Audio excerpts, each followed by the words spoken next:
I mean, round one. I mean, Let's fight. okay. Let's go. All right. Welcome back to the Best of Both Girls podcast. My name's Melissa. I was about to say my name's Christine. That's crazy. My name is Melissa. I'll be Melissa for the day. Hey, bitches. This is Melissa. That's not how I speak. That's not how I speak at all. Not at all. But I'm gonna let them know. Well, my name's Melissa. And my name is Christine. And welcome back. You too. Don't make fun of my crusty lips. That's why I'm putting on the lip gloss.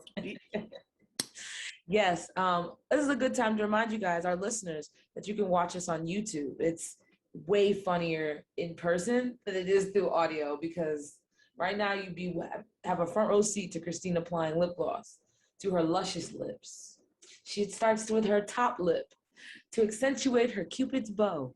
She's making a beautiful face. You know, I had a friend who made fun of me for putting on, she told me to put on lipstick without any mirror. And I was like, I can't do that. And she's like, what do you mean? Just rub it on like chapstick. And I realized like she has no Cupid's bow. Like she has those very, very full lips. And I was like, I can't do that. And she like got mad at me for it. And I was like, why are you mad that I don't want to walk out here looking like a little kid putting their mother's lipstick on? Like, what the fuck? Exactly. I'm ready to go. Look like a clown, a whole clown. Well, she was like, you're being dramatic. And I was like, listen, with what little lips I have, let me try and look cute, okay? God damn it.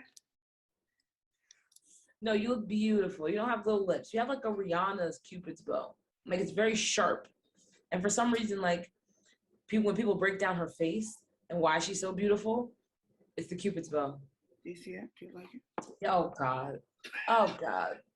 All right. Well, how have you been, Christine? Looking good. Smelling good.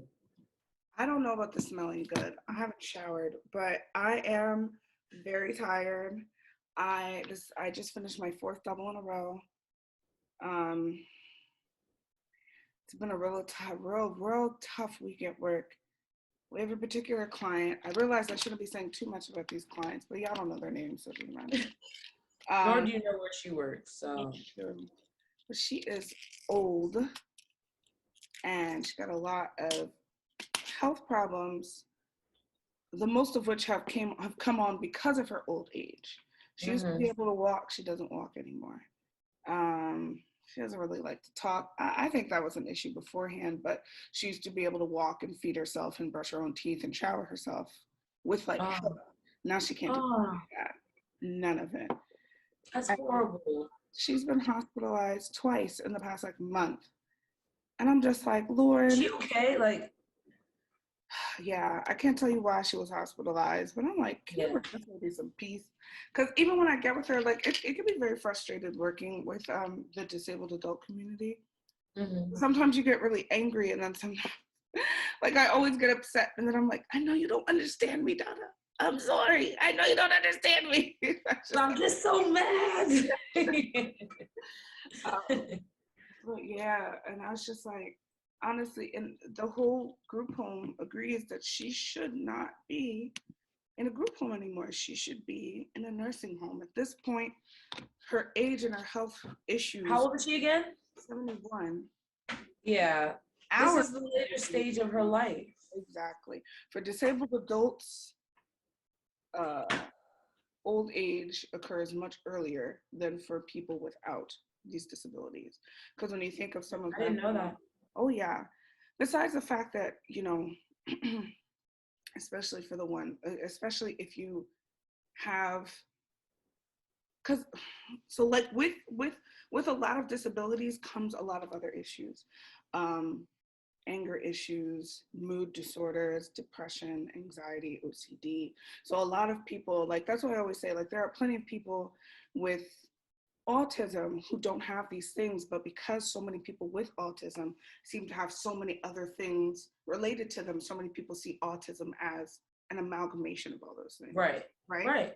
Easily, especially if you don't have that experience with that. Exactly. Easily. But yeah, like, so So that's what a lot of these developmental disabilities will come with, a lot of mental health issues and mental disorders. So a lot of these people have been on medications for most of their life. That's gonna wear out forever. a lot of them have, um, especially if they didn't get into a system young enough. And even if they did, depending on what kind of facility they were in and how old they are, but especially for the younger ones who didn't get into a system old enough, I mean, you're Right. dealing with sexual abuse, you're dealing with physical abuse, you're dealing with, um, Humanity physical, sucks. yeah, Humanity sucks. yeah. Why do we take so much advantage of the people that really can't do anything about it? That means you're pussy. Like, honestly, and I'm sorry to insult anybody with my language, but it's pussy. It's literally like kicking a puppy. Yeah. Because you can. Yeah. Oh, hell is hot. Children, the disabled, and elderly people are the most vulnerable because they're the least able to defend themselves. That's what it is. Yeah. Mm-mm. So, like I said, so from years of abuse, the medications, and just in general, especially depending on the disorder, like especially with like Down syndrome, you just naturally are going to age faster than someone who doesn't have some of these disabilities. Because that's a chromosomal thing. That I can understand, Yeah, right? yeah. Okay, I'm about to say, correct me if I'm wrong. I know it's back No, there. But... yeah. So that's definitely one of the things of that particular disability. So 71 for her is like 85 for somebody else. Yeah, You know what I yeah, mean? yeah. I was saying to, and I've had to say to like people who treat her, I'm like, if our clients go to a hospital, they'll come back with brand new behaviors. If they go to rehab, we'll be lucky if they come out alive, quite frankly. Right, right. So I'm just like, That's heartbreaking because you know they're in the wrong place, but they're in the best hands. Like that's what I mean is like the system won't put them. I feel like maybe that's my view. The system won't necessarily care and cradle them and put them in the right hands, the best hands for them. But here's the thing. This is why agencies aren't supposed to be ran by the state anymore. That's why there's so many private run agencies. Like privately owned prisons. Yeah. Well, sorry. Ooh, no, fuck that. But like, it's our job to be able to put her to say this is where she needs to go. The state won't reject that. If a nursing home can't take her, then what can we do? If they have space, they have no space. But if we say now, if we put her in a nursing home and she gets kicked out, that's a different story. That has definitely happened before. But yeah, and I don't know. So it is a little frustrating when you see what needs to be done and you don't know why they're not doing it. And you wish you guys were given some insight as to why things are happening the way they're happening. And that's the thing. You guys are with them night after night after night. So it's like, why don't they trust your opinion on the matter? Like, you would be my number one source for information about how this person is doing. Absolutely. Like, why would I assume anything when I have people that actually see them 24 hours a day? Because that's how the system rolls, man. That's why I need to get out of this field. I'm tired of it.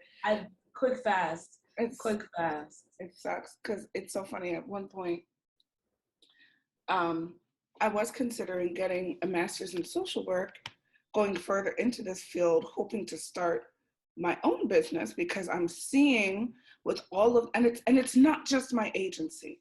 It is the nature of this field, at least in New Jersey. I don't know what it's like outside of Jersey, but that's the nature of this field, right? And so I was like seeing. Sorry, not to interrupt you, but if you hear this, they're mowing lawn. Oh, I don't hear anything.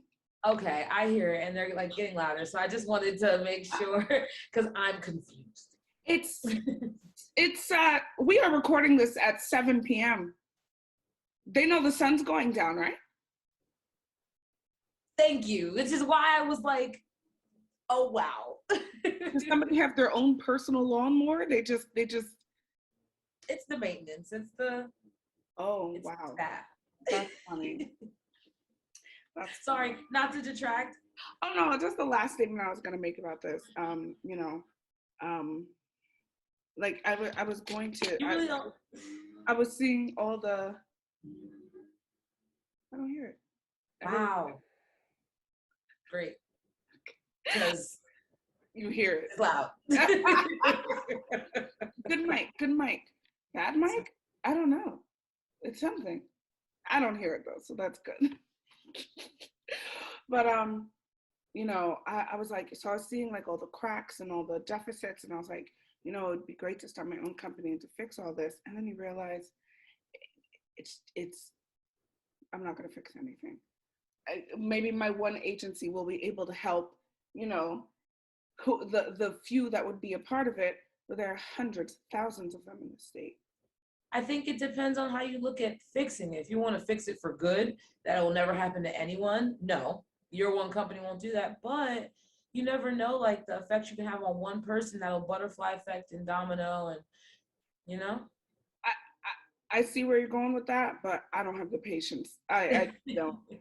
The field is not a great field. I will say for anybody who wants to get into any sort of social services, toughen your heart now, because if you go in it with a soft heart, you're gonna see yourself change. I've heard that. I've heard that. No, like I've talked to people that majored in social work in college, and they become like social workers, and Yeah. they look like they cry a lot all the time. Oh yeah. My friend worked for DIFUS. That was her dream job. She got the job. I think she was there for maybe 2 years, maybe between 2 and 3 years. My heart. She works for the court system now. She said never again. Mm-mm, never again. And it sucks because it's like, you know, she has her own child. So imagine going to these other places and you see these things happening to these children and you're like, I can't even do anything for them. Imagine it's guys, it's social services is a very fucked up field. You will meet fucked up people. Let me counter you and say, isn't that a reason why we need more people in this field? Oh, I'm not saying don't go into it. I'm saying be prepared. Oh, you are. You're saying harden your heart. Harden your heart. Be prepared. Because I sneezed. I sneezed. That was the most silent sneeze. I was like, is she vomiting into her cup with the convulsions? I didn't know what was happening. No, I was really trying to stifle everything because we were talking, so I didn't want to interrupt you. Yeah, that's all I had to say. So I worked 4 doubles in a row. That's where all that came down to. Yeah, that's how I am. It's coming to an end. What she isn't telling everyone is that she's also making changes in her personal life that I don't want to reveal, but I'm really proud of that. If she wants to tell you, she can.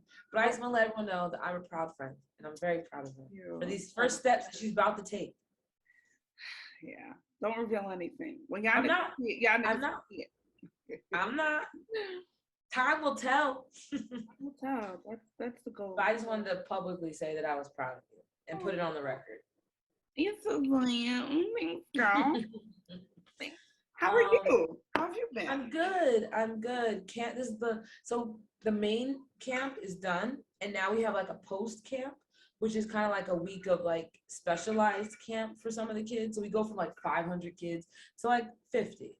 And I'm in charge of the swim camp with one of my coworkers. So we have a group of 12 kids that we're really getting to know. And it's like tomorrow's the last day of post camp. And I'm like, oh, I really love these kids. Like, I've had to discipline them because who raised you? But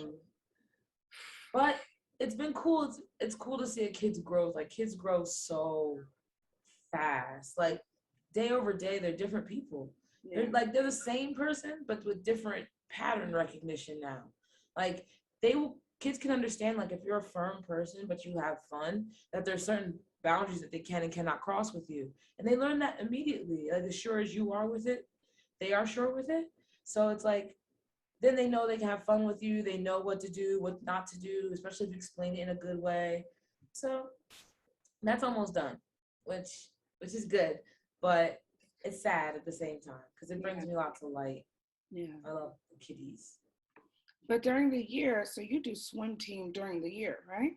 Yeah, so I do swim team. So none of these kids are on swim team. Maybe 2 of them might join, Okay. because they're good swimmers. But these are just regular kids, which is sad to see how regular kids can't really swim. But The you know, world's about to be like 90% water. These kids better learn how to swim. I tell you we need to what. start with black people. We need to start with black people. The statistics are ridiculous on black people not knowing how to swim. Like, come on, like that's a life skill. Yeah. Swimming, like running, squatting, like those are all things you need to actually survive in life. So No, it's like, I mean, again, we know why Black people don't swim. And even to this day, when you think about it, like my, what's it called? My hometown has a community pool. And yes, every summer, like, so the way it's broken up in like the school districts, I mean, in our school district, excuse me, per year, every year has a trip that they go on. The first graders go to Sandy Hook, right? So, yeah. sorry, it sounded like somebody was in my bathroom. What's with all these sounds in our apartments today? What the fuck? I don't know. Second grade, I think you go to the community pool. Whenever there isn't like a specialized trip, like third grade, we go to Liberty Science Center. Fourth grade, Right. community pool. Fifth grade, we go to Stokes and it's our like overnight camping trip. We're there for 2 nights and 3 days. Oh my God. That's lit. Oh, That's lit. amazing. Stokes was amazing. If you didn't like Stokes, you're a piece of crap. What grade was that? Fifth grade. That's lit. And that's every single grade, every single school district. You know what I mean? Excuse me, there are 4 elementary schools. So every single elementary school has the same trips every year. Oh, that's So, cool. yeah. That's cool. I never heard of that. That's cool. Yeah. And then in the 6th grade, we also have another swim trip, right? In the 6th grade. So that was like, excuse me. So at a time like that, and then we have summer camps that are sponsored through the public schools that are affordable if your parents, can still afford it, because obviously it costs money. Right. And when you're in the summer camps, you go to the pool and you take swimming lessons. So Good. you know what I mean? But then you look at another town that doesn't have a community pool, doesn't have those activities, doesn't have those. What kind of people live in those towns? Yeah, I just looked it up on my phone. The number one reason why Black Americans can't swim is access, which breaks my fucking heart. Like I literally talked to my boss. Pool like that. I've talked to my supervisor about for Black History Month in 2022 doing something where we go into these neighborhoods and offer like one free lesson, just one free lesson. Mm-hmm. Like even if it's just how to float or what happens if you are in deep water and you can't swim, how to tread. Like things like that, like one lesson can save lives. And they said 64% of African Americans cannot swim. Yeah. 64%. Yeah. Of men, women, and children. Yep. Majority. All my little cousins can swim, but all the cousins in my generation, it's really just like me and my brother. Yeah. My mom knows how to swim because when they all came from Haiti, they got to pick their electives, and my mom decided to pick swimming. Nobody wasn't forced to. The school happened to have swimming as an elective. Nobody else picked it. So a lot of my cousins, and it's so funny to see these like 6'3" grown ass men in the pool on a little floaty. But all the little ones are learning, so I'm like, that's good. That's great. That's good. Yeah. I remember learning how to swim at the Y in South Jersey. They actually made us bring in those empty milk jugs and they tied it to us, and that was our floaty. And then they pushed us in the deep end. They pushed us in the deep end and said swim. Wow. See, now I'm sending my child to the webs. Me going through this experience didn't think it was ghetto. Honestly, me remembering this experience doesn't seem that ghetto. Like we had to go home and get our empty milk jugs to bring for swim lessons. And I was like, cool, that's what we had to do. It wasn't until I started telling people. We drank milk out of a carton, not a jug. Well, you better go get a milk jug. My mom got milk jug to pour out. Like I remember, like we didn't drink milk jug. She had to pour out the milk. So it wasn't until it wasn't until I started telling people and seeing their reactions that I realized there's something wrong with that. That swim instructor was fired by the end of the summer. They said, "What were you doing with these children? Get the fuck out of my establishment." Ah! I really thought it was okay. Like I was like, I learned. I'm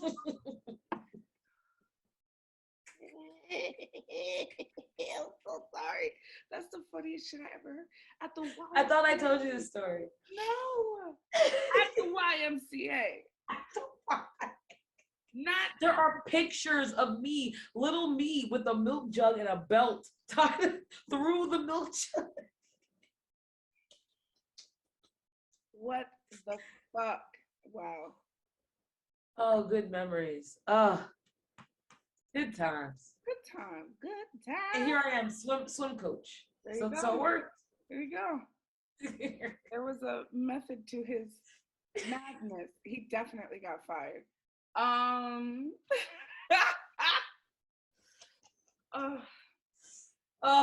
This wasn't the deep South, guys. This was Burlington County, New Jersey. You can drive there and drive home in the city. This is at the Burlington YMCA. I don't care. It was in 94, 95. I hope you fired that nigga. So young. You were like kindergarten, preschool. I had to be 5. I had to be like 5. So I had to be like 97, 98. It was the 90s. So it's like, what year were you born? What 92. Year were you born? 92. I'm about to be 30. 94, 95, 97, 98. There's so many. You know how when you get older, you just start haphazardly not revealing your age? Like, I feel like when you get to a certain age, you're just like, why are you asking? You know what's funny? I'm sorry, today, sorry, Christine, not to interrupt. No, go on. Today, this little girl said, oh, we said something about swimming. It's like, oh, something. She's like, yeah, my mom was born in the 1900s. I was like, when was your mother born? She was like 1978. I was like, that's the 1900s, but it's not the 1900s. She's like, I told my mom she was born in the late 1900s, and she got upset. And I was like, I was born in 92. She's like, yeah, late 1900s. And I was like, I'd be like, the world is burning because of you, child, and I want you to know it. She's so 8. You go home and you'll wonder why there's a forest fire in California. It's because of you. I was offended. I was like, come on, like, yeah, I was born in the late 1900s, but that's you were born in 2014. So we have to stop teaching the children how to read. I saw that on the internet. Okay, then they're reading it and they're going back to their parents because they're assholes. These new age children, holy crap, they're assholes. They are dicks. They are dicks. Assholes. Some of the way these kids talk, and I'm like, listen, I don't want to beat my kids, but some of y'all need to get popped. The way some of these kids talk, 100%. I'm going to turn you over with a belt, but you're going to get a smooth hit to the mouth if you don't shut the hell up. I don't know what it is. I don't know if it's like the late, what is that generation? Generation X before us? I don't know if they're late and early millennials that are giving birth to these demons, but you're actually not managing them. Like I've watched a 7-year-old say no to an adult. Adult was like, hey, John, come here. He was like, no. This is an adult. And he was like, no. And turned around. I was like, if you don't get I would have, when I tell you, I would grab him by the hair and drag him over here. Don't you ever, I'm noticing, now listen, I'm not a parent.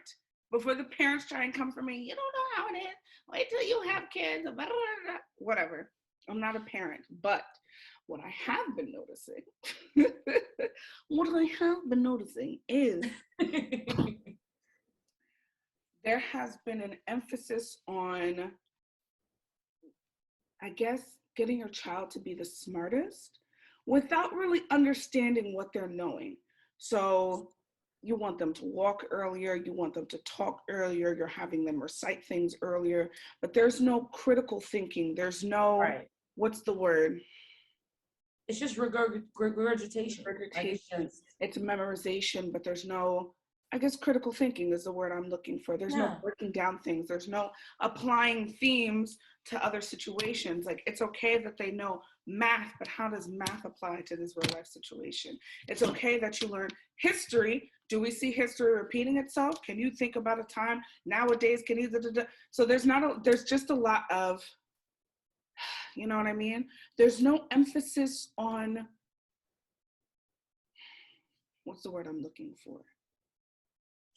There is an emphasis on allowing your child to express themselves, but their creativity seems to be taken from other personalities. You know what I mean? They don't want to cut and dye their hair blue because they really like the hair blue, or they saw it in a passing window. Their favorite Instagrammer cut their hair and dyed blue. Yes, they're very much, yes. And that, I was actually talking to my boyfriend about this. It's like, I feel like the millennial generation is the only ones that's like hip to the manipulation tactics of social media specifically. I feel like the boomers don't know what social media is about, incredibly impressionable, think that Hillary Clinton's a reptile, like things like that. Then you have like below us, we have Gen Z who are easily manipulated with a hive mind through TikTok, through Instagram. Like, they don't even have their own thoughts just yet, but they're willing to die for the thoughts of others based on how catchy or how passionate it's related to them. Yeah. And then we have the millennials who's like, I have my own thoughts. I know yours is bullshit, but how do I express that in a way that it actually breaks through to you people? It's like a little frustrating because with the younger generation, the ones who grew up with smartphones and stuff, or whatever, who grew up with the technology already, it's kind of weird because the argument is always, oh, every generation has their own thing. And it's like, I get that, right? Every generation has always had its own thing that the old generation hated and the new generation revered, whatever, right? But I think, and that's why the okay boomer and the whatever, and social media isn't as dangerous as you think it is. And, this is how we connect. This is how we talk. This is how we communicate. And you look at them and you're like, if the world ends and your cell phones don't work, what are you going to do? Right. 100%. And we are getting to a point where the end of the world, let's be serious, guys, there are some very scary things going on here. The planet, it feels like it's rejecting us. I think it's close. I think I've been saying the earth is going to shake us like a flea, because the earth is designed to get rid of the things that cause it harm, like a cancer. We are a cancer. Mother Nature will kill us before we can kill her. Let that no. Or it's going to drive us to kill ourselves. So, but sorry. No, you're absolutely right. And then it's like, the other thing is like, you sort of look at these kids and it's like, you don't understand. Constantly being on social media, constantly being connected to your friends, that's where this idea comes that there was this terrible case. This young man from my hometown, he killed himself a few years ago. I'm sorry to hear that. I'm really sorry to hear that. Very close friends with one of my close friends. It was tough. It was like really tough. And a lot of people from the town showed out. And she told me, when she and her other friends communicated about what happened, he was calling everybody at like 3 a.m. So nobody picked up the phone. And I was like, had somebody picked up the phone, he might not have killed himself if somebody could have talked him down or driven to him, right? 100%. Sorry, I was going to turn on my light. No, you're good. And what's sad about that is, now obviously he was in a terrible state, right? When you get to the point where you want to kill yourself, you're not in the right frame of mind. And if there's no one to stop you or intervene, that's what sucks. You know what I mean? Right. Or if you do something that you can't come back from, you take a whole bunch of pills and somebody finds you quick enough, you can be revived. If you shoot yourself in the head, let's be honest, you know what I mean? If you hang yourself, let's be honest.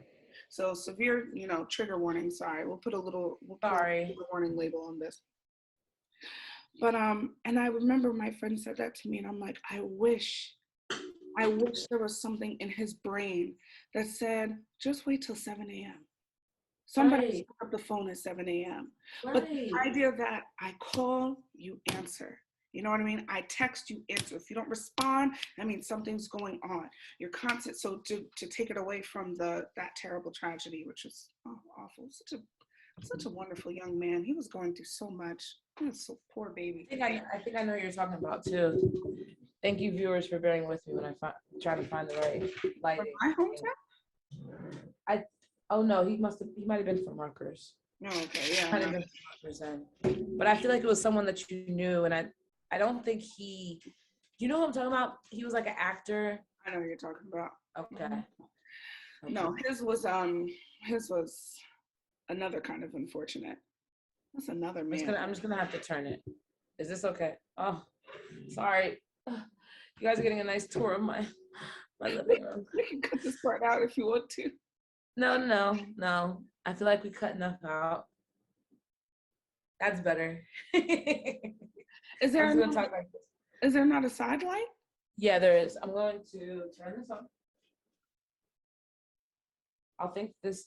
All right, viewers that actually get to see this, I'm going to use this as a plug for our YouTube once again, that you get to see us in our prime.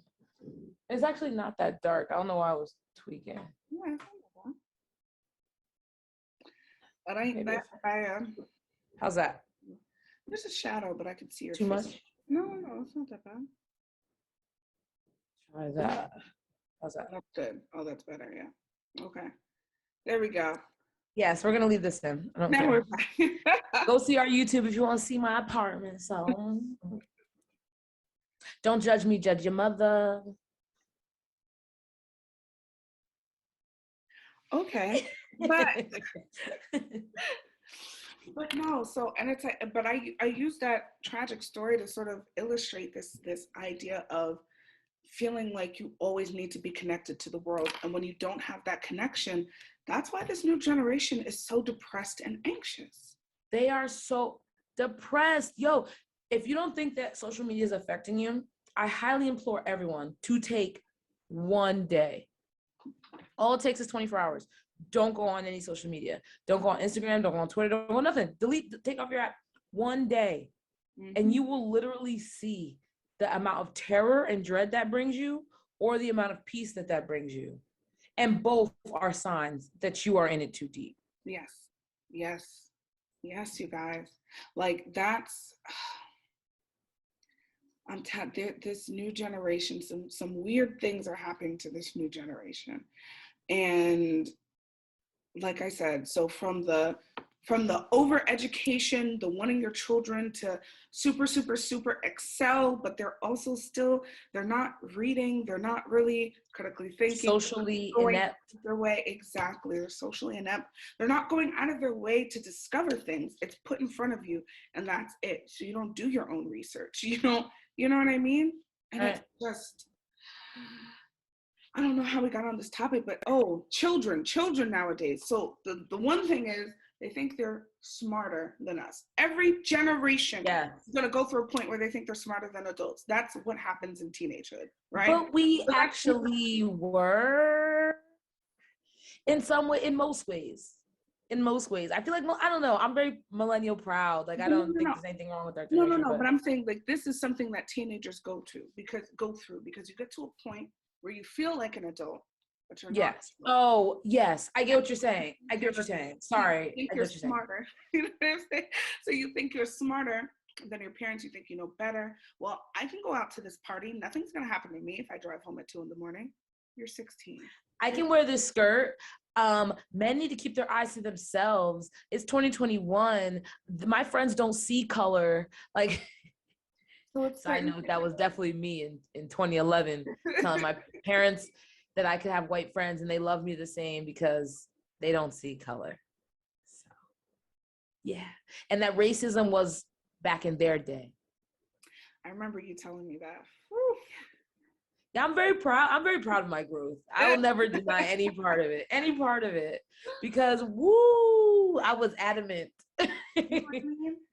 So a lot of these children, and then and then the other thing is we're sort of coming back into a time, even so now, even going like the fashion route, we're coming back into a time where if you look at fashion throughout the years, there's been times where children have been dressed like mini adults, and then children have been dressed like then there's been specific children's clothing, right? So back in the day, little girls wore dresses, those big Victorian dresses like their mothers did. Boys wore their little suits. All babies were in baby sacks and dresses. Didn't matter if you were a girl, that's it. You're a baby, this is what you wear. Do you know what I mean? Yeah. Sort of mold into a generation where it's like, okay, little kids are always wearing shorts and little baby dresses, even though we're still wearing floor length dresses, pants. Like, do you know what I'm saying? Yeah. So now we're back in an era. So our era, there were specific children's clothing, right? Yes. Now we're back in an era where the children are dressing like their parents again. So this has happened before. The issue is the clothing was much different back. Oh yeah, kids' clothing was ugly. Except for maybe the 70s, where a lot of women wore a lot of very short, scantily clad things. We are in a generation where seeing a little girl in spaghetti straps like this, V-cut booty shorts is not uncommon. It comes up on my like if I'm on Instagram, I'm watching a TikTok. If I swipe up, sometimes like videos of like little kids doing a TikTok, and I immediately I'm not even giving you a like. I'm not even giving you a view. I don't understand why this random child with 15 views popped up on my explore page. And I'm like, yo, skip. I don't care if you're funny or not. Like, why are you up here? Yeah. In some booty shorts. And a filter. Yeah. So that's another. No. You're totally fine. But that's another big thing that I've noticed. The children are acting more grown by the encouragement of their parents. They're dressing more grown that whole, oh, I want to go to Justice, I want to go to Children's Place, I want to go to, whatever, that doesn't exist anymore. The girls who are 12 and 13 look like the girls Forever 21. Look like the girls who are 19 and 20. And because of the Instagram world, the 19 and 20-year-olds are wearing things that are meant to be revealing so that they can show off, so that they can get likes, so that they can get sponsors, so that they can have the opportunity to become social media famous. So a 12-year-old wearing what's supposed to fit on a 21-year-old's body, and regardless of how you feel about, children being exposed or whatever, it's come to a point where it's inappropriate, right? What do you sorry. I still have camp voice. What do you think our role as Black women is in the future? Like, I can't even begin. Do we think we have any power or control over this happening? No. Why not? We're too small a group, too weak a voice. And that doesn't mean we have weak voices. I'm saying in the idea of it all, because at the end of the day, we're not a society that makes our own clothes anymore. So even if there's one woman making her own clothes and dressing her own children, I have to work 40 plus hours a week. My partner has to work 40 plus hours a week. Right. I don't have time to sit here and make clothes for our 3 children. So if no matter whether I go to Walmart, where else to Children's Place or Forever 21, if I'm seeing the same clothes in all of those stores, just a different price. But do you think, what I more meant was like, you think us as this upcoming generation of almost Black mothers, that we can do anything to subvert this ideology of our kids are shaking their ass in some hot girl summer clothes at age 9, the hypersexualization, because you could shop at Walmart, but you can purposely get your kids some high waters like my parents did. Don't get your kids high waters, y'all. The pants go down all the way to the ankles, y'all. Hold on. Ooh, that hurts. here's the issue. So everything I'm talking about goes back to that little 7-year-old saying no and turning his back on an adult, right? The kids are dressing like adults. The kids are acting like adults. The kids are obsessed with social media and obsessed with the likes. Everything that they do is about likes, is about everything, views, is about tags, is about this, is about that. It's a very bizarre world we're living in right now, and social media sort of heightens everything. And then another thing these parents are doing is the idea of giving your child the autonomy that we didn't get as children is being turned into no longer parenting. Because right, correct. Right. If all your parent did back in the day was yell at you and beat you, they also were not parenting. They also were not correct. Parenting. They were punishing. Correct. But they also were not parenting. But now they're not even beating. Okay? So you need to beat your kids. I'm sorry. If I have to bear all the hate for that, I'll be the first one to say it. You have to, in some capacity, physically spank. I'm not talking box. I'm not talking hit them with a pot. I'm talking you have to physically spank your child when they have done wrong so that they can understand the severity of their actions. I'll be the first to say it. If you don't spank your child, I can tell he'll grow up to be an adult that you know was not spanked as a child. See, and now, so my counter argument.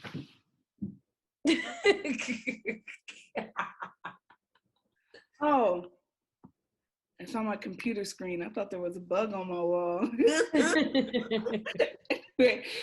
See, my counter argument to that is I don't think a spanking is necessary. Oh. I say that because too many parents, you got to see in this class, what, and then they walk away. Oh, didn't I tell you don't get no cookies out the cookie jar? What? And then they walk away. Leave the cookies. You're 100% correct. Leave the cookies there. They don't take the cookies away. They keep buying cookies or they keep making cookies every weekend, but they don't do anything about it. So this is why I say, if all your parents did was whoop you, they did not parent you. They did not. Yes, I agree. They did not try and turn you into, and that's why so many of us are still healing from the trauma and passing it on to our children. We are children who have grown bigger, but mentally, a lot of us are still very immature, and that is the issue. So yes, I agree, 100%. Issue. So now we're coming to a place where not only are you not beating, but you are telling your child to assert themselves. If a teacher, what did somebody say? Oh, well, my mommy says that if an adult tells me to do something that I don't like, then I don't have to do it. Okay, but I was talking about if somebody comes to you and tries to touch you in your no-no place. Not if your teacher says you got to do some fucking homework. Bitch, if you don't get that homework and bring it home, like, so that's another, where'd you go? I'm here. Where'd you go? Huh? I'm here. Melissa. I'm here. Massa, I know wrong. I don't know how to get out of here. I'm here, Massa. All right, that's the end of the show, y'all. I don't know what the fuck that was. That's the end of the show. What? That's how I felt you were calling my name like a slave. Shut up. You're so annoying. But yeah, so that's what I'm seeing. So with children's growing independence without any true guidance from their parents, without any true. Do I keep flashing? Sorry. No, you're good. Okay. You're good. So children growing without any true guidance from their parents, without any true discipline or this is right, this is wrong, the overexposure to social media, the belief that you should have 24 access to anyone that you you're on camera. For those in the YouTube, you just got a little glance at the infamous the infamous boy. Sorry, continue. No, it's fine. what's it called? So the overexposure to social media. He said the boy. The boy, the boyfriend, The boy. boyfriend.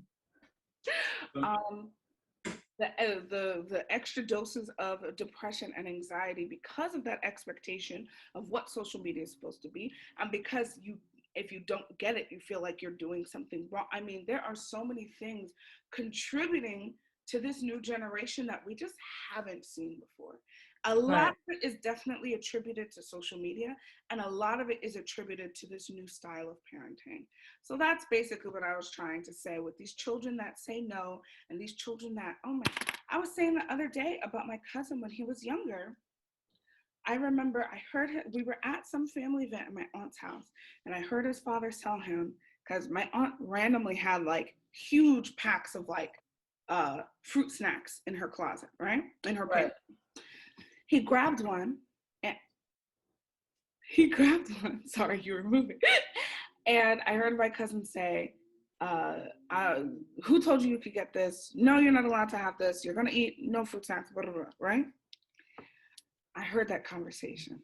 Less than an hour later, I see my cousin coming out with another pack of fruit snacks.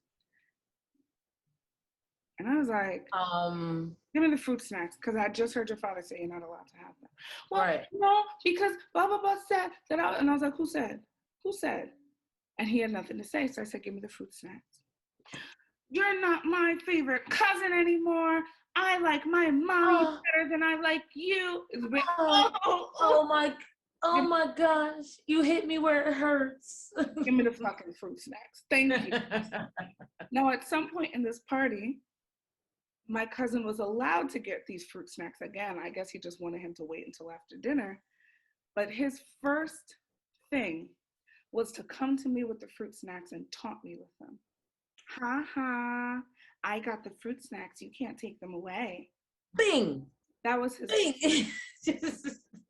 You just gotta, obviously not, I'm not advocating for child violence, but you just gotta push him a little bit. Just be like, Sometimes, and I love my family, and I love that cousin dearly, right? I love all of my cousins. But this, this little, he was young, obviously. They're assholes. The thing is, at 4 or 5 years old, I would have never went back to an adult and taunted them because I got what I wanted and they tried to stop me. That's because you were spanked and then told why you were spanked. I was never told I was spanked. Oh. No, I was, my upbringing is no bueno. So we won't, so we will not use that as an example of what good parenting is. And that's why I say I don't believe in spanking, because to me, spanking didn't do anything but. No, I think a well delivered pop, and then that's why I told you not to do that. Now, that's a very big. If I'm dealing with you at your big age of 10, 11, 12 years old, going out here and doing some dumb shit when I told you not to do it, you're gonna get popped in the back of the head. You're gonna get popped. But spanking for the sake of spanking, because so often, spanking is a result of the parent's anger. Yes. Not thought of as a, hey, this is what I'm gonna do to correct this behavior. Because again, what's the example? That's very true. Oh, didn't I tell you, don't eat those cookies out the cookie jar? But you don't take the cookies away. You keep buying cookies in the house. You keep baking cookies every weekend. And guess what? Every time he takes it, so the price of admission to this cookie is a spanking. I'm gonna eat as many as I want. I don't care. Been there, done that. No, I think that's why I believe millennials are gonna save the world, because they're gonna combine their parenting style as one where they do deliver the spankings. Like I said, I'm an advocate. I believe that there has to be a physical punishment, whether it's kneeling on rice, whether it's going to the corner, whether it's like doing something that's physical, because for some kids it takes physicality to learn, but the combination of this is why you don't do this. Like, this is why things are wrong. Like, I need you to, like, I've told multiple kids, like, hey, you, Tommy, you're 6, right? Cool. You're old enough to know that hanging on this volleyball net's gonna bring it down, right? Yeah, cool. So I expect better from you. I'm very disappointed in your actions. And they would get very sad. And that can be done. Oh yeah. But if it gets to the point that the spanking is delivered and that can be said while the spanking is being delivered, then that's the case. I don't care. Like, that's why you have to recognize, am I spanking them because they made me angry, or am I spanking them because I think this works? And that's what you have to break it down, because you have a lot of kids who start hitting their parents back. The disrespect, how dare she, da da da da da. You're teaching her that every time mommy yells and gets angry, this is how she takes it out. So if I'm angry at mommy, why wouldn't I yell and hit her too? Yeah. Or if I'm angry with any, maybe not your mother because you're afraid of them, but anyone, like, oh, I'm afraid, or even raising a man, like, oh, I'm mad at my girlfriend, so I'm gonna hit her and tell her it's because I love her. Like, I can see that stemming from violence in the home, but it has to be it has to be a method to the madness. It just can't be madness. And I think that's where we agree. Absolutely, absolutely, exactly. And so and that's what I'm saying, there has to be some sort of, and that's why I say there has to be discipline. You can't just say, oh, I told you not to get out that cookie jar and leave the cookies there. I'm gonna dump the cookies out in the garbage, tie them up, throw them in the garbage. I told you. Or better yet, I'm going to leave the cookies there and dare you to take one. Dare you. Because if I throw them out and now your sisters and your brothers are looking at you like, so because of your dumb ass, now we can't have the cookies. Now we'll see. Next weekend, I'll go shopping again. When I tell you, you are allowed to have a cookie after dinner and that's it. You don't want to listen again, they're going to get dumped again. Go talk to your brothers and sisters. I'm telling you, Christine, our future kids are going to commiserate with how they have been treated their entire 8 years of life. Listen, and I mean, it's all about, and this is like, I have another little cousin. He won't care I'm talking about him, but I have another little cousin. This is not the first time you've been mentioned, young man. I know there was a point in time where he got a phone, but that phone was getting taken away like this. Because he wasn't listening. Wasn't getting good grades in school. He wasn't this, he wasn't that, right? Over the past, I'd say maybe 2 years, I think he may have had that phone taken away once because his mom was very serious. You're going to get a bad grade. You know what I mean? It's taken away. You're spending too much time on the phone. Yep. When they get too old for spankings, that's what my parents did. We got too big and too old for spankings, so they started taking away everything we loved and cared about. If they could take away juice, they would take away juice. But you see what I'm saying? It's like, and then compare that to something like what my parents did. My parents took away my phone if I was up too late. My parents took away my phone if they called and I couldn't answer. My parents took away my phone because we got into an argument. So that's what I'm saying. There's a very big difference. So even in not hitting me, look at that. You guys are angry at me, so I'm getting punished. No matter what I did, I was getting punished. Or no matter what, so at that point, I don't give a fuck. All I'm doing is counting down the days until I'm out here, so you can't take my phone. Yeah. Then I don't care. You're not really learning anything. Exactly. Because if I'm getting punished every time you're angry, but what it comes down to is no matter what I do, you're going to be angry at me. Maybe you just don't like me. Why am I getting punished for that? You know what I mean? Correct. That's what causes the rift between kids and their parents. Why would I think my mother likes me if every time I open my mouth, I'm getting spanked? Yeah. Every time I ask a question, I'm getting punished. Every time I ask her to explain why, because I said so. Now put your phone on the dresser. No, that's exactly what I was about to say. These kids, like I said, I have a bunch of 12, I have 12 like 8-year-olds basically. Their average is probably 8. Well, look, because I'm younger, some a little older. But they love asking why. And they ask, and they don't even ask it, they demand why. I'd be like, hey, Tommy, it's time to get out the pool. Why? Because it's time to get out the pool. But why? Because other people have to get in. But why are they here? See, now when you're doing that, now you're doing too much. Young master, I need you to exit the pool and stop asking questions. Exactly. So it's like because they ask me why, I can tell that they are encouraged to ask why in their household, which is a good thing to an extent. So I can understand why my parents at some point was like, because I said so, Yeah. because they, one, didn't have the time or patience to answer the question, or two, they just needed the result immediately.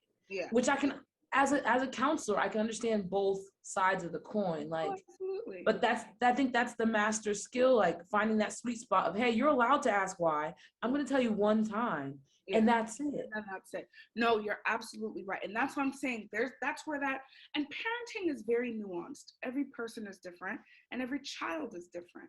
And especially if you guys have very similar personalities where you're butting heads, or very different personalities where you guys can come together, or so different that you don't connect. Like you're talking about the relationship between you and your child. And the child, okay. Yeah. So parenting is very nuanced. Every child is going to be different. I love the idea of allowing children more autonomy, that idea to be able to assert themselves, to talk to themselves, not talk to themselves, but to defend themselves, to speak, to not say, well, this is an adult conversation. We're talking about the weather. I can't watch the news with you. What do you mean? Like, why can't we have a conversation? You know what I mean? So, but at the end of the day, I am the adult, you are the child. You know what I mean? I had this conversation with my coworker. My coworker came to me. Her daughter was on the phone. Her daughter is 19, I think, right? Yikes. Send them away. Go away. I promise you, I tell my friends, not to sidetrack, but I tell my friends all the time that when I have children, and this is obviously like sarcastically, but kind of not. When I have kids, especially if it's a boy, at the age of 11, you're gone. You're gone until 23. Then you can come back. Where's he going? I don't know. He's going because girls and boys between the ages of 11 to like 24 are the trashiest individuals on this planet. It's that's like it's such over a decade. What do you mean? I know, isn't that sad? They're trash for so long. I would disagree. Between the ages of like 2 and 9, get out of my house. Go to grandma's house. That's the best age, Christine. That's the best age. 2 to 9, they'll love you forever. Like 2 to 9 is the best. Is the best. I like babies, and then I deal with teenagers. Children. So we'll switch. You give me your child from 2 to 9. I'll give you my children from 11 to adulthood. That means I'm gonna have all these kids all at the same time. That's not fair. Hold on. But yeah. So sorry. What was I saying? Children being allowed to have that autonomy, I think it's great. I think I've said that like 7 times. But at the end of the day, I am parent, you are child. Oh, the conversation with my coworker. So her daughter was on the phone. She's 19, she's in college, but she still lives at home. So she's commuting back and forth, right? And she wanted to negotiate her curfew with her mother. And I said, before I give my answer, what do you think your curfew should be? She said something like 4 o'clock in the morning. To which I said, because my coworker came to me, she said, Christine, talk to my daughter. I said, okay. And I said, wait. I want to pause there. The audacity of coming with a time like 4 in the morning when your mother's like, tell me what you're feeling. 4 in the morning. First of all, now you've alarmed your parent. And now, even if they were thinking midnight, they will scale it. I literally said, I was like, never mind, your curfew's 8 p.m. I don't care. She works a 3 to 11 shift. I don't care. You come home at 8 p.m. What? 4 in the morning. So that's when I said to her, I said, first of all, let me tell you why 4 in the morning doesn't even make sense. And this is why I'm like, what are you doing? At 19 years old. You're not going to no restaurants. You're not going to no movies. At 19 years old, there is, first of all, you know what I mean? So I said, at 19 years old, there's nowhere for you to go that's open late. Even if you go to an 11 p.m. movie, you should be home by 1 o'clock. 1 o'clock, okay? So I said, at 19 years old, there's nothing you can get into that's open late. That's maybe a diner. Maybe a diner, but every day. What are you doing? What are you doing at a diner that late at night at 19 on you know what I mean? So that's a no. Number two, we live in New Jersey. The place that stays open the latest stays open until 2 in the morning. Yeah. So 4 in the morning doesn't even make sense in the context of where we live. Not only according to your age, but in the context of where we live.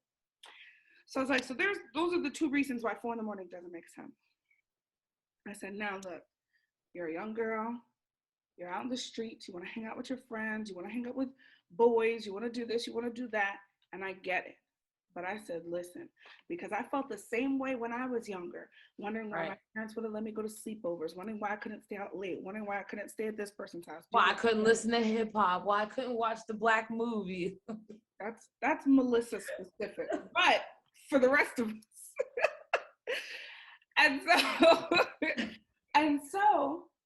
And I said to her, and I was like, when I was younger, I used to say the same thing to my parents, like, why don't you just let me go out?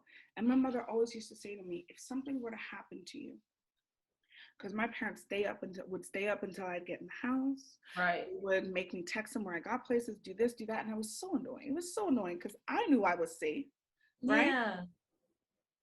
And I was like, and my mother would always say, if something were to happen to you when you were out there, I could not live with myself. And I never understood it because I'm like, well, I'm at Kayla's house, nothing's gonna happen to me. Well, I'm over here, nothing's gonna happen to me. And I was like, I'm an adult and I don't even have kids. And I know what the fuck she's talking about. Yeah. And I was like, especially at 19 years old with this false sense of I'm an adult, I know how to keep safe. I can't deal with you trying to come home at 4 o'clock in the morning. You're so tired or you're high or you're drunk. Now you're in a fucking accident. I can't deal with you being out and some guy, because you're out at night and the creeps come out at night. We know they come out in the day too, but we don't know who's coming out in fucking night. You don't know what kind of company your friends keep. You don't know who's coming around. Yeah, okay, that's her uncle. There's plenty of families out there with the creepy uncles that they don't 100%. Let their kids stay around. So that was a meme that was going around. Sorry not to interrupt, but that was a meme that was going around that was like, yo, my mom never used to let me have sleepovers or go to other people's sleepovers because her first question was, do they have brothers? Does she have a father? And they were laughing at it. Like Gen X was like laughing at it. But it's like, because they were like, ha, of course she has brothers. Of course she has a father. Like, that's mad insensitive. I'm like, it's not about sensitivity. It's about who are you putting your daughter around? And at the end of the day, it's strangers. Come on. And that's the thing. My mother, she told me this story when I got older. She told me this piece not that long ago. I had like 2 major sleepovers when I was younger. Because she would say, I can host them because I know what's happening in my house. That's what my mom would say. I won't send you anywhere. And you know what she would do? She would wait. She would say, I could have a sleepover at a particular time. That's because that's when my father was going on a business trip. I didn't realize she was doing that. And then she would send my brother to a cousin's house. So I don't have that memory.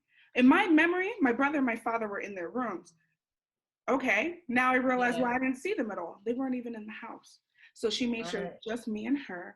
And then when I was a little bit younger, she told me, this was one of my closest friends when I was younger. Her name was Haiti, right? Her mother. Her name is Haiti. Mm-hmm. Okay. Her name is Haiti. She's alive. She has 2 children. They're adorable. She lived down the street. We were such close friends. I went to her house all the time. She came to my house all the time, right? Apparently, her mother cried to my mother and said, please make sure nothing happens to my daughter. I will let her do the sleepover, but I just need to know she's safe. Wow. My mother. That's what these kids don't understand. You don't know what your parents are going through when you do these things. So that's why I told her, I was like, you should have a regular, especially because you work 3 to 11s, you can have a regular curfew of like midnight. You're 19 years old, you want to stay out. You already work 3 to 11, that's perfectly fine, right? You can handle your business all hours of the day. That's it. And if there is a party, if there is an event, if you do want to hang out with a friend and it happens to be late at night, those can be discussed per situation. Right. But to think that you deserve an everyday 4 a.m. curfew makes me distrustful and makes me scared. Makes me distrustful because why are you trying to stay out till 4 in the morning? And it makes me scared because what the fuck can happen to you between those hours? And no, you're 100% right. And you don't even have kids. and I And don't that's the have thing, and that's the thing, like as I'm getting older, more and more of my mom's momisms, and she's like, you just don't understand. And I was like, now I understand. I'm like, I get it. I Yeah. get why you wanted my friend's mother's telephone number. I was perplexed. Yeah. Why, mom, do you want my friend's mother's telephone number? Why do I have to like confirm things with her mom? This is between me and Susie. Why does it have to involve Susie's mom? But Yep. now I'm like, are you dumb?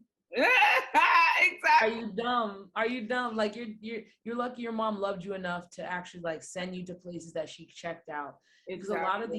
a lot of these rich, unfortunately Caucasian parents, and I'm sure Black parents, are just sending their kids into the wilderness in the hopes that they'll just return because they've always had return.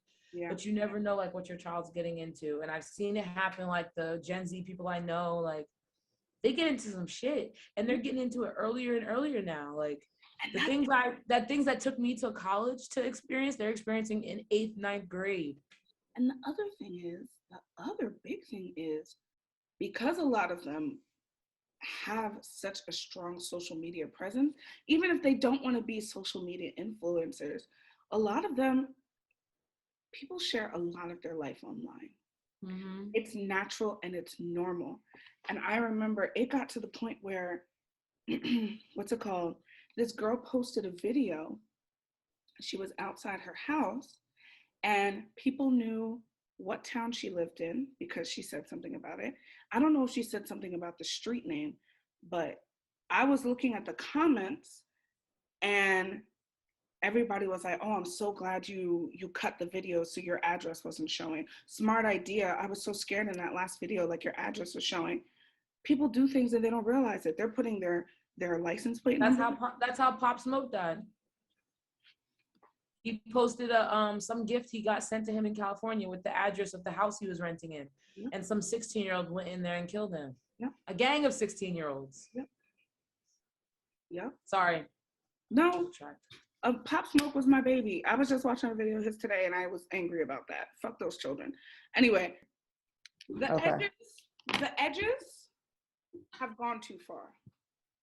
The edges? The edges, the swoops. Oh, like in pop culture. They've gone too far. They've gone way too far. I saw a girl get straight backs with extensions and edges that reach her eyebrows. I saw. The edges have gone too far. Okay. They're actually adult edges. They're not even baby edges. They're not baby hairs. Those hairs have a 30-year fixed mortgage and they're 15 years into paying it. Okay. All right. Oh my gosh. Well, this has been a very much a shoot the shit type of episode, which is fine. I like it. We had a topic. For the record, we had a topic that we were going to cover. We're not done yet. Let's cover the topic. Oh, well. Niggas can listen to us talk. What the fuck? Bitch. Not you, the people. Bitch. I'm going to listen to us talk. In that case, with that very smooth segue, yeah, is it time for them to shut the country down with this whole crate stuff going on? We was just talking about social media. There is a link. Y'all doing too much on social media. Who was the first of all, hold on. I need to grab my M&M. Hold on. Fucking house is so goddamn messy. I gotta do laundry. Don't look at my boobies. Okay. First of all, who started this shit? I don't know. The hood. Copyrighted with the... Who has so many fucking crates in their house and where are they getting them from? Apparently there's an upcharge now on crates on Amazon. Like they're selling for $50, $60 each. Because they don't want you to do the challenge. They want because they want to make money off of the challenge. You need like what, 20, 30 crates to do that challenge? You need a decent amount. Yeah. Right? Sorry. Yeah, you do for sure. For people who are listening, put it in the comments on how many crates you need. I know it's like 1, then 1, 2, then 1, 2, 3. I'm not about to do that math. I think it goes all the way up to 7 in the middle. So if it's 7, And then there's 12, so that brings us to 19. And then there's 5, so that brings us to 20. You lost me. Wait, 19. 5, that brings us to 29. Oh, bitch, we're already over 30, right? 7, 12 and 19, 5 and 29, 4 and 37, 3 and 43, 2 and Wow. 47, 49. You need almost 50 crates to do this challenge. You're better than me. Let's round of applause for those math skills. Because I was just sitting here like, yep, those numbers add up. Just gotta visualize. I think I'm right. That shit is so dumb. I stole M&M's from work. Nobody was eating them, so I'm gonna eat them. Oh, I'm about to say you're a thief, but if no one was eating them, Actually, I have a bag of Starburst. Our manager brought them in because they did a whole, this is how old this candy is. They did a whole Father's Day thing at his church and they bombarded all the dads with candy. So he brought in mad candy to work. So technically, nobody wants to eat it. It's mine. I agree.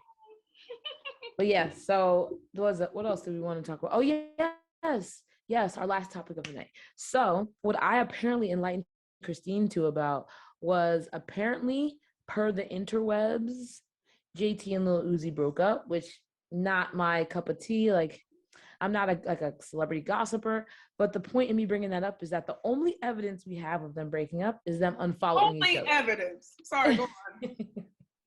Is that they what? Unfollowed each other on Instagram.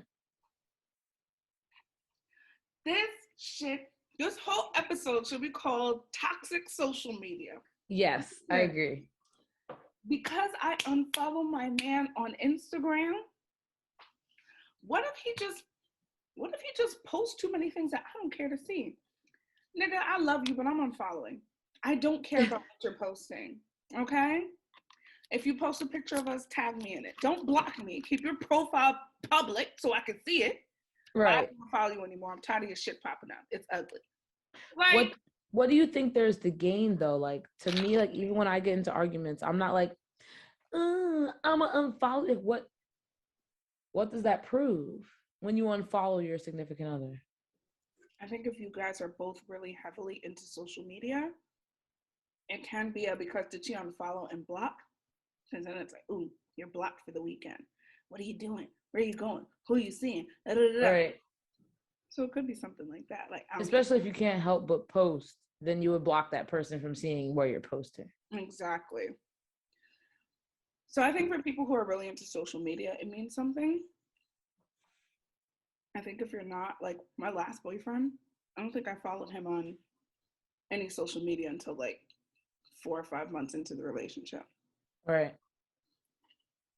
So, yeah. I feel that. Apparently, like, it started to become a thing in the late 2000s to just announce your breakup just via unfollow. You know what's even worse than that? YouTube couples who have to sit down and do a whole video about why they're breaking up, especially if they're married.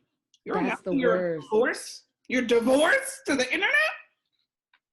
That's the worst, because she or he can't just stop showing up, because then you're going to be flooded with where is she or he. You built your whole platform off of they, so it's like, where did the other person go? Yeah. Now you got, like you said, sit down and do an interview about why this isn't going. You don't want to be next to anymore. That shit is like, yikes. You know what's so bizarre about that? Then, wait, but who gets custody of the YouTube? You guys have to shut it down and start your own. That's what they're saying in the courts. I assume. I know this has gone to court. I assume so. Or you have to have started separately. If you start together, you have to hope people care about you on your own. Because if they only care about you as a couple, you're gonna lose a lot of money, especially for the really famous ones. So if you started separately, or even if he or she was only on your profile because you were doing stuff, and then it's like, all right, whatever. I announced it, now he can go. Or, okay, this page is getting shut down, no more new content, go back to our original pages. Right. But if all you had was this, and then you have to create something new, I don't care anymore, bitch. Your loss. Just like, Should have never left me. you know, people make fake relationships so that they can have, um, so that they can like make YouTubes and make money off of that because people like I relationships for I that. don't put it past your average American. I don't. I remember there's this friend of mine. She started a relationship YouTube with her girlfriend, right? And then after a while, I stopped seeing them show up. The page got deactivated, blah, blah, blah, blah, blah, right? And so we were texting randomly. I was like, hey, so, like, this is like an acquaintance friend, you know what I mean? All right. Hey, so what happened to your girlfriend? She was like, oh, she was never my girlfriend. We just did that for the YouTube, but then her baby daddy wanted her back. Bitch wasn't even a lesbian. What? That's for clout. That's embarrassing. That's embarrassing. It's so bizarre. Not you going on film as a whole lesbian in love for clout. The internet doesn't die. Even when you delete it and deactivate, the internet is forever. It's just so weird. I don't get it. That's very weird. I think she's gay. She has to be gay. She might be bisexual, but her baby dad wanted her back, so. and then this is something that I've been thinking about for a while since I've been on TikTok, right? And other people have made videos about it too, so I know I'm not the only one who's thinking that. It feels like to get popular in social media, almost especially on TikTok, but also on Instagram as well, as a Black woman, you need a non-Black partner, specifically a white man. Asian might do you well as well, but if you want to get popular on social media, you need a white man. Yeah, it skyrockets you. You being with just a Black man, unless you guys are both photogenic and are both like beyond beautiful. And by beautiful, I mean by Eurocentric levels of beauty. Then no, you're not going to get the attention. But if you have a white boyfriend or if you have a Asian boyfriend, then you're exotic. The only way, and obviously there are exceptions to this rule, but the most popular Black and Black relationships I've seen on social media have children. Yes. So the family aspect that people are looking for. If they're just looking at a couple, Black woman, white man. Yeah. I'm like, what? I agree 100%. I'll see this Black woman talking about my boyfriend this, my boyfriend that. I slip onto her profile, white man. Like, God damn it. And I go, and it's a white dude doing a video talking about, you know, my wife and she's kind of this and she's kind of that and blah, blah, blah, blah. Swipe onto the profile, Black woman. God damn it. And so many of them, I don't know if TikTok, maybe because I put the Haitian flag in my profile, half of them are Haitian. Half of them are Haitian. So that's what I was going to ask. Do you think it's a epidemic, like in the terms of, do you think that Black women are getting wifed up by white men? Is interracial dating an epidemic? Wow. You know what I mean? I know, it's just so funny. It's a knee slapper right there. I don't know if it's just being pushed more on us or if it's specifically the ones in interracial relationships who are making YouTubes, Instagrams, and TikTok. That's what you don't know if it's like you said, the chicken or the egg. Exactly. So, but it's just, and I know, and at first I was like, maybe it's something I like. Because on my Instagram, I liked 2 pictures of Cameron and Lauren from Love is Blind. And that's all it takes. Months, my For You page was all interracial related. It wasn't even Cameron and Lauren anymore. I was like, why can't I see them? There's only 2 up there now. For months, it was all interracial Black woman, white man relationships. It was bizarre. That's funny. From liking 2 pictures. Yes. So I was like, maybe it's just my page. But then a dude on TikTok, it was a gay guy, he posted a video. He was like, Black women on here are really getting their bag with white men. Like, y'all not getting their bag. Getting their bag. He said, I'm not mad at you. I see it. He's like, Black women are thriving on this app with their white men. And he said, let me go find me a white boo. It went, But, obviously the video went viral. All the comments said the same thing. That's all I see. That's all I but see. my thing is that what do you think is driving those? Let's assume. Okay. Let's assume it is an epidemic. And Y'all don't cancel us for this. and white men are marrying black women in droves. Mhm. Let's just play devil's advocate. Why would you think that is?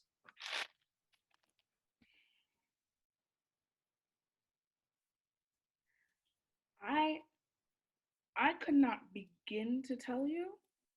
Maybe it's this whole, black men don't want us. So, that narrative has been really being pushed over the past, let's say, decade or so. And not that it wasn't said before, but it's been pushed to the forefront.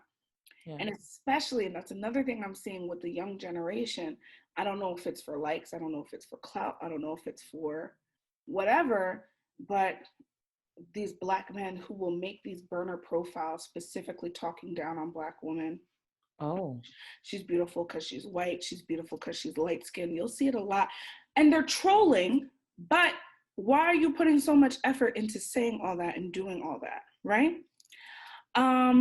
So there is sort of, and again, because social media and real life are becoming a lot more intertwined, so this idea of black men don't want us, I know there are some women who are straight up, some black women who are straight up not going after black men. Is that what you think it is? I think that could contribute to it. I think, and then I think there also might be because we're in an interracial relationship, we know we'll get the clout on social media. So there might just be more of that. Right. On social media. So that's what we're seeing. So so I could be totally wrong. And there's plenty of black love out there. And we're just I was just curious. Like, I'm wondering if is it a matter of being post-race? Is it a matter of white men being weak, that the average black women can walk all over and they can't walk all over? I'm postulating all thoughts that can walk all over. Is it a matter of why wouldn't black you women? Strong? Why do you say weak? Why do you say weak? Why would a white man be so weak that he desires a black woman? Because I pictured it as walking all over. I pictured it as or maybe it's not weak, but are white men more okay with a woman? I'm going by stereotypes. Okay. As a black woman being the dominant feature in the home. Like, is it a matter of, because black women can be dominant, like, I'm wondering what it is that white men are picking up in black women that black men might not be picking up in black women, if that makes sense. Well, and we've talked about this on the show before, but white men have always desired black women. At a fetish level. Yes, at a fetish. That's why I said desired. White men have always desired black women, right? And of course, within that, there were always legitimate relationships, people who just truly fell in love, obviously. White men have always desired us. So for a lot of these people who are dating based on a fetish, I mean, look at a majority of their content. My white boyfriend does my kinky hair for the first time. Does my kinky black slave hair touch his lily white fingers? It's like, can't he just be doing, he hasn't touched any woman's hair. He don't even know how to do his own hair. Can't it just be like, my boyfriend does my hair and keep it cheesy like that? Right. So there is, and that's what I'm saying, maybe because they know that those clickbait titles get people to watch them, maybe we're just seeing more of those relationships because those are the ones who are going after the social media coins, right? And the coins. Right. I want to stay away from topics like weak and strong or this and that. I mean, and I think there are some people who are trying to play themselves and make it seem as if we are living in a post-race world. But when you're still making YouTube titles like that, no, you're not. No, not when you mention the race from the offset. Exactly. When you're hashtagging interracial and swirl love in every picture you post, We're not living in a post-race world. We're not. Um, No. And but what I mean, not to interrupt you, but to clarify, yes, not when I mean weak and strong, it's more seen as, it's more reflected as the views of how African American women are viewed by our peers yeah, and what type of man would settle for that. And that's what I'm using to say that. Like a strong, dominant black woman it's not can desired only, by a black man. exactly, would Okay. be more desired and tolerated by a weaker, air quotes, man. I mean, even using the stereotypes, I think I still might run away from that because I think I still might run away from that because white men are not seen as weak in To who? in even if they're white men have power. They're not seen They as have they have power for sure. They have the power of supremacy. But when I think weak, I think if a black man and a white man was in a room, the white man would be weaker than the black man on average. I just I can't think of I'm not thinking about any of this physically. That's what it is. I can't Okay. because my power doesn't necessarily come from my physical strength. It comes from what I believe about myself. I get that. You I know what get that. I'm I get that. No, saying? no, no. I get that. So so I don't know. I don't know. And I mean, again, get your coin, sis. Get your white man and get your coin. Oh, It's just honestly, like how I, not to interrupt you again, yeah. but love is love. If you're truly in it for love and not for clout and not for just like having to always tell everyone you're married to a white man or married to a black girl, like if you genuinely love that person, great. Make some babies. Like Oh great. But yeah. Ow. if it's not for clout or anything like if it is for clout and stuff like that, then you're Ah, playing into the ah, stereotypes that I'm talking hold about. on. Ooh. Ah! Oh my god. Ah! Wow. That hurts so. Ah! Where? Oh, on my knee. It felt like somebody was stabbing me again. It feels like there's a little man with a little sword stabbing into me. That sounds like bone on bone. It's like coming from the side. Ow. Oh. Wow. I'm sorry. That was really painful. I was trying to avoid it, ignore it, and did not want to be ignored.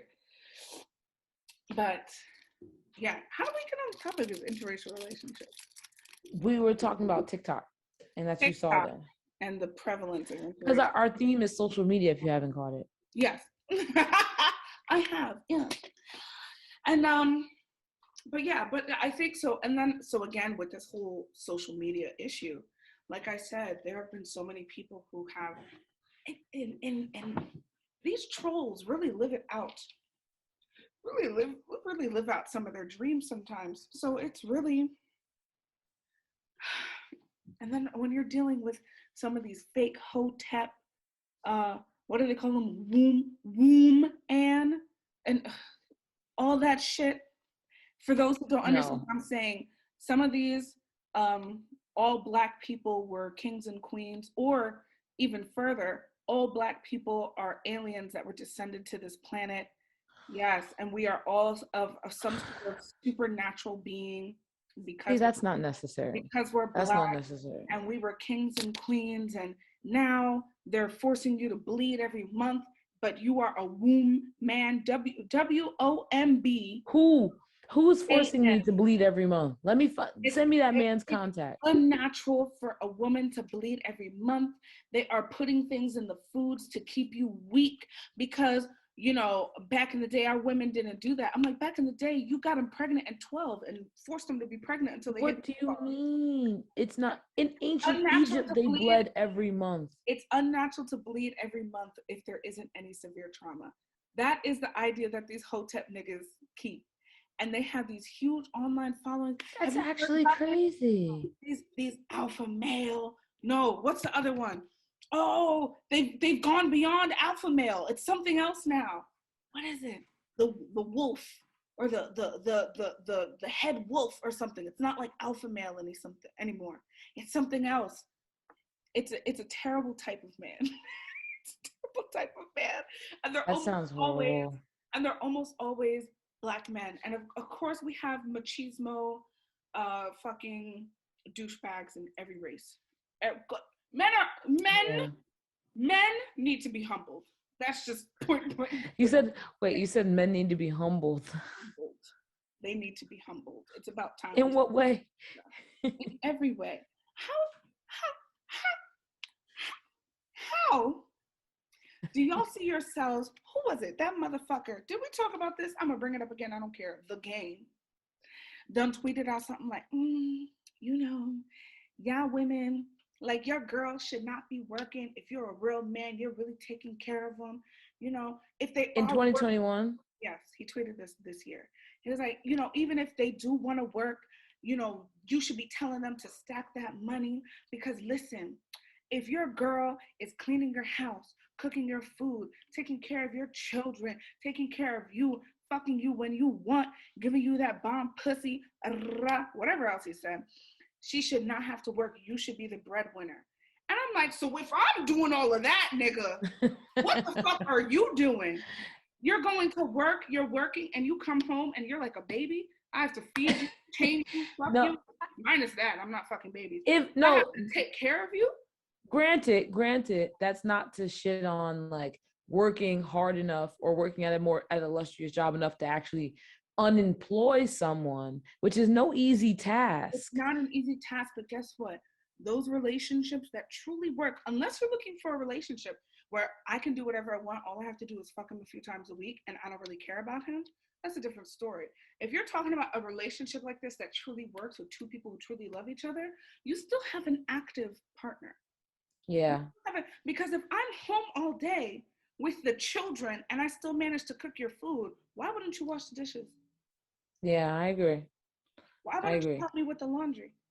I agree. In any way you can. Why couldn't you make things easier in any way? Just because you work doesn't mean that all of a sudden you don't have to be an active fucking partner. And then, wait, now I'm getting real hyped. Let me tell you why men need to be humbled. Because then there was another thing that some girl on TikTok, fucking TikTok, wrote down a list. She's like, oh, I'm sending my husband to the supermarket. And with every single item she wrote out, it's not just yogurt. Get a 4-pack of Chobani pineapple 0-fat yogurt with a picture of it. And somebody stitched the video and he said, this is the issue with men. You think he doesn't know what yogurt is in the fridge every time he comes and gets the yogurt? He doesn't know. No, that's the thing. He doesn't know. But he does. But because he doesn't want to be an active and equal partner in that household, he acts like, wait, listen. He pretends like he doesn't know. He fucks up the food shopping. He fucks up the household shopping. He fucks up the laundry, because eventually you're going to get so tired of having to tell this grown-ass man over and over again what to do to be a fucking adult in this house, that you're just going to do it all yourself. So he has remained childlike and immature, but he's really not. He knows exactly what he's doing. He doesn't want to go out food shopping. He doesn't want to do the laundry. He doesn't want to wash the dishes. That's why he's going to fuck all this stuff. No, I agree that type of man is horrible. That type of man, I don't believe that that's a majority, but I do believe that type of man exists and is very loud in the conversation. Exactly. It's not the majority, but it exists to the point where I could point that out. Listen, my father rarely went food shopping, but when my mother went food shopping, he would say, make sure you get those Chobanis in the flavor I like. Can you get those chips I like? Of course. You get this and that. He knows exactly what we have in the house. And when he would go food shopping, he wouldn't fuck it up. Do you understand what I'm saying? And my father is machismo to the max, okay? But I can also just understand how someone just wouldn't recognize. They just eat the yogurt that's in there and don't even look at the label. So when you say you want more yogurt, he just grabs a Chobani because that was the last thing he saw, not knowing this is blueberry and you never have blueberry. Like I kind of just give allowances for humans, I guess. Giving an allowance and allowing a man to be immature. And this is, I mean, this is me coming down on this particular type of man. Yeah, Men, I'm about to say this is a very specific person and, that you're talking about. and this is why I keep saying men need to be humbled. They have ruled the world for way too long, and it's time for women to take over. It's time. That's all I'm saying. It's time for us to take over. Yeah.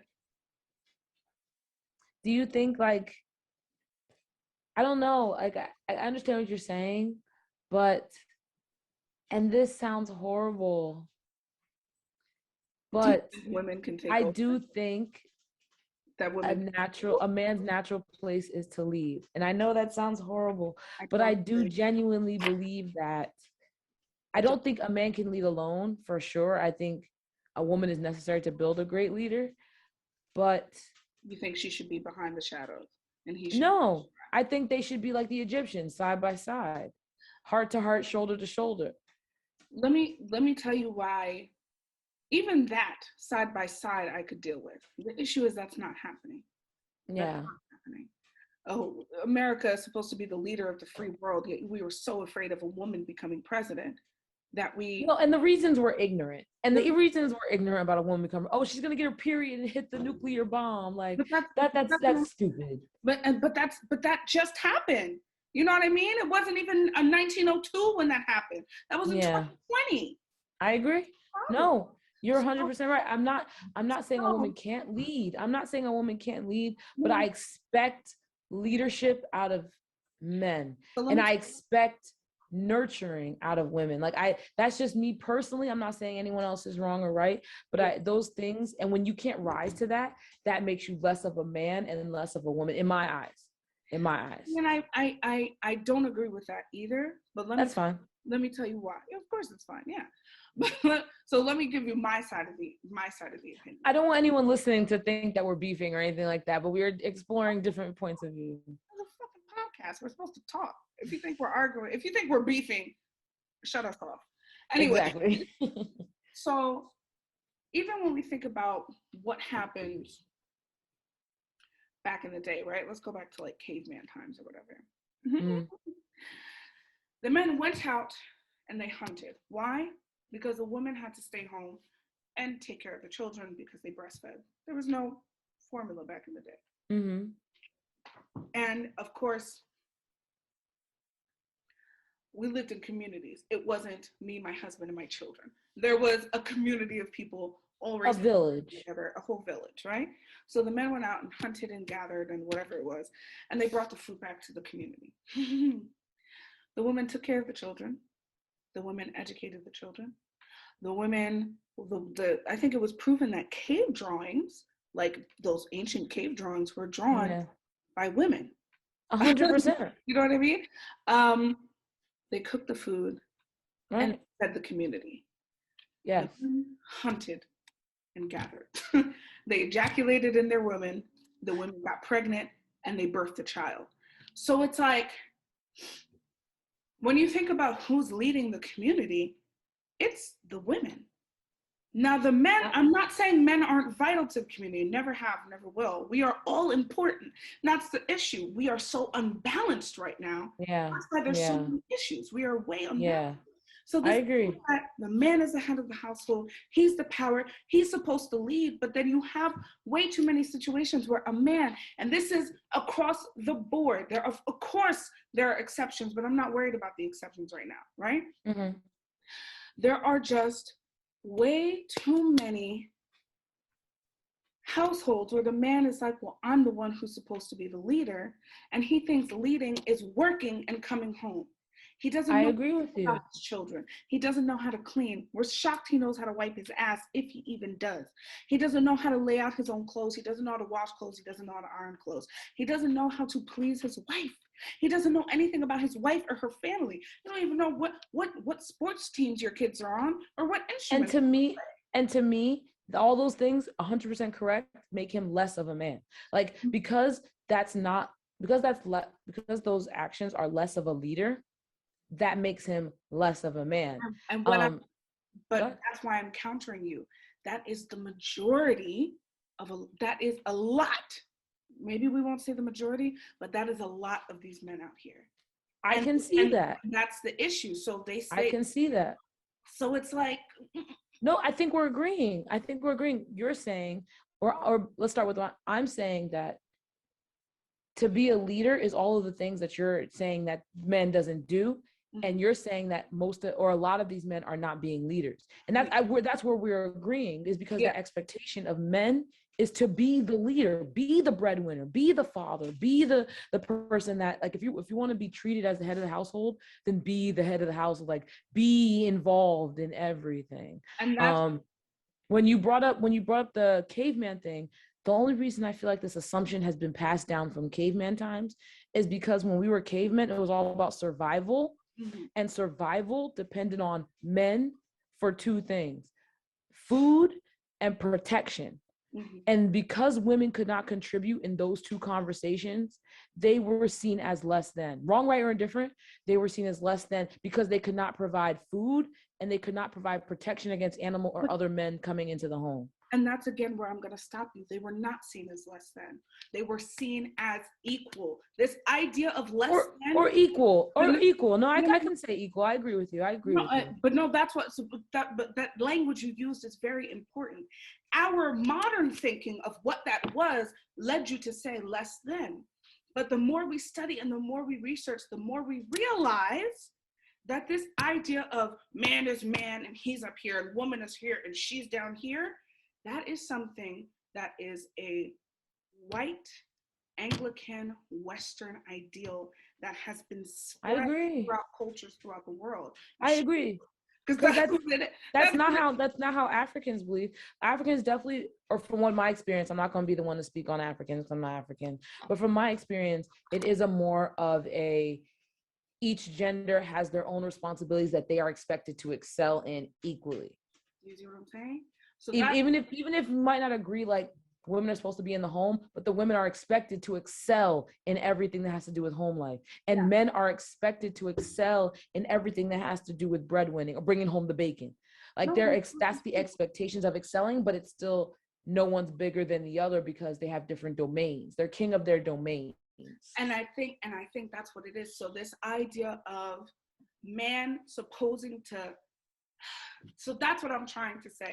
When you look at the research and when you don't look at it with a modern brain and you see what has happened, and you see, especially with white Christianity specifically, that has changed, even with people who are not Christian, even with people who are not white. Those ideals, because of colonialism and because of the need to be able to control these people, and that's what they did. Oh, well, the what is it? The Hutsis are better than the what is it? In Tutsis, whatever, Tutsis and the Hutus, what are they? You know what I'm talking about, in Rwanda, right? Yeah. You know what I mean? Oh, white is better than black. Man is better than woman. You're supposed to do this and she's supposed to do that. This is how they keep us divided. That's specifically, and that's what makes, unfortunately, that's what sort of bastardizes the Christian religion, because it's that white Christianity and that power, and that led directly to colonialism, that led to all of these issues. Now. Yeah, it's definitely not an issue of less than. That definitely proves the conditioning for sure. It's not an issue of less than, but I am in the domain that I am in the mindset that each, like, men have a domain and women have a domain that they're expected to excel in. One not less than the other. Like, raising the kids will never be less important than bringing food, and bringing in food for the kids to eat will never be more important than the kids. Like, they're supposed to feed off of each other, and that's the way I believe God designed it, in like a perfect system. In which, and obviously 2021 is different, where both parents can be breadwinners, both parents can be stay at home, both parents, like, you know, there's so many different combinations. Absolutely. But when it comes to like just male and female specifically, there's a domain that, to me, you're expected to excel in whatever way that you possibly can in your life. There are, exactly. There are these male and female archetypes that, just because based on the world that was created and how we had to survive, we've sort of drifted into. Naturally, the female archetype, she's going to go towards nurturing and taking care. Mhm. The male archetype is going to go towards a little more violent. He's hunter-gatherer, he's slaughterer, he's whatever, right? He provides the food, she cooks the food, whatever. Right. No, I understand that completely. And it can switch and swabble and all that. Absolutely. And so absolutely, there are those archetypes, but that whole man is supposed to lead, man is the head of the household, man. I'm like, it's enough. Because before, societies were doing okay. It was Europe that was doing some fucked up shit, and the rest of the world was doing okay. And then New York said, all right, let's poison everything.